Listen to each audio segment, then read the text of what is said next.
Zbulohet romanca e re e Tonit pas daljes nga Big Brother.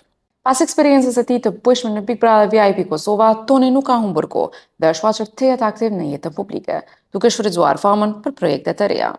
Ish-banori tashmë ka konfirmuar zyrtarisht hyrjen në industrinë e muzikës, duke paralajmëruar këngën e tij të parë nga studia Diaz Production. Por duket se muzika nuk është vetëm një arritësi në jetën e tij. Burimet të sigurta pranë Privej Libertas Bahiu kanë bërë të ditur se Toni ka nisur një njohje të re romantike, e cila e ka zanafillën nga një ftesë televizive. Bëhet fjalë për Egla Islamin, e cila është bashkëmoderatorë në emisionin Daze Mikrofonin Kabinin e Biu, ku Toni së fundmi ishte i ftuar special. Duket se shkëndijat mes tyre kanë nisur pikërisht gjatë asaj puntate, për të vazhduar më pas jashtë kamerave të studiove televizive.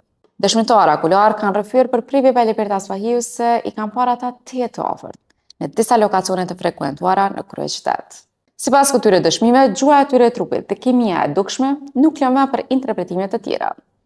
Përpas asaj, të një çifti në hapat e parë të romancës. Se si do të shkojë kjo marrëdhënie, pritet për të parë në ditët në vijim. Për të mos humbur asnjë detaj nga ky zhvillim dhe të tjera ekskluzive, mos harroni. Bëni follow Privej Libertas Bahiu në Instagram, Facebook, TikTok dhe YouTube.